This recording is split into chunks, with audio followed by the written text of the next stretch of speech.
इस सब के दरमियान एक बहुत बड़ा सवाल जो सारों के दिमाग में आ रहा वो ये है कि क्या 2002-2003 का जो एसआईआर हुआ था उसमें हमारा नाम है। कल मैंने एक एसआईआर पे एक वीडियो बनाया था। कई लोगों ने सवाल किया कि साहब सिर्फ डॉक्यूमेंट नहीं लेंगे, ऐसा ये वाकई ऐसा ही होगा क्या? जिस तरह से बिहार में मांगे गए, क्या अभी जो 12 स्टेट में होगा उसके बाद देश के दूसरे हिस्सों में होगा उसमें क्या डॉक्यूमेंट नहीं मांगे जाएंगे?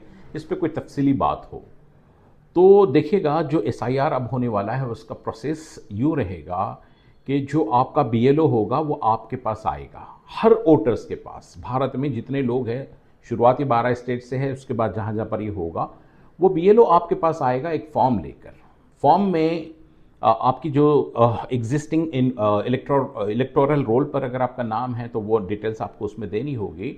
और उसी में एक एनेक्सर सी है, एक बॉक्स है, उसमें ये लिखा गया है कि 2002 और 2003 में जो एसआईआर हुआ था उसमें जिन लोगों के नाम थे वो लोग वेरिफिकेशन होगा, उनके अगर नाम वहाँ पर होंगे तो उसको पेपर नहीं देने होंगे अगर वो मैच कर पाए। अगर अभी किसी के पास जैसा 2004 में उसका नाम नहीं है अब लेकिन वो वोटर है, तो उसके पेरेंट्स में से किसी का 2004 और 2002 के दरमियान जो एसआईआर हुआ था उसमें अगर किसी का नाम होगा तो उसको भी पेपर नहीं लगेंगे। लेकिन सवाल एक बहुत ज़्यादा बड़ा यहाँ पर है, तो जिसका ये है कि अगर माँ बाप का भी नहीं है और ख़ुद का भी नहीं है तब क्या होगा? इस पर अब तक बहुत ज़्यादा क्लैरिटी नहीं है।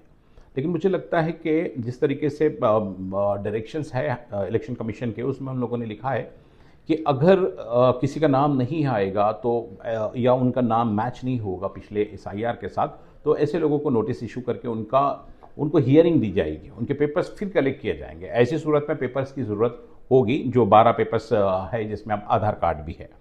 तो अभी क्लैरिटी नहीं है, लेकिन जिस तरह से बिहार के मामले में बहुत मामलों के अंदर क्लैरिटी नहीं थी, धीरे धीरे क्लैरिटी आई है, तो इन मामलों में भी आएगी। इसी तरीके से एसआईआर में कई लोगों का नाम नहीं आ सकता, हो सकता है। इस मामले को लेकर अभी फिलवक्त कोई क्लैरिटी नहीं है। जिस तरह से बिहार में बहुत सी चीजों की क्लैरिटी नहीं थी, धीरे धीरे वो क्लैरिटी आई है। यहां पर भी ऐसे ही होगा कि धीरे धीरे क्लैरिटी आएगी। इसमें बहुत से प्रावधान हैं जहां पे जिसका नाम नहीं आएगा वो अपने पेपर्स देकर साबित कर देगा कि मैं वोटर है और उसका नाम उसमें वापस से लाया जाएगा, जिसमें अपील है, अपील के बाद फिर अपील है। तो ऐसे कई लीगल इश्यूज हैं जिस पे मैं तफसीली डे बाय डे इसमें बात करते रहूंगा।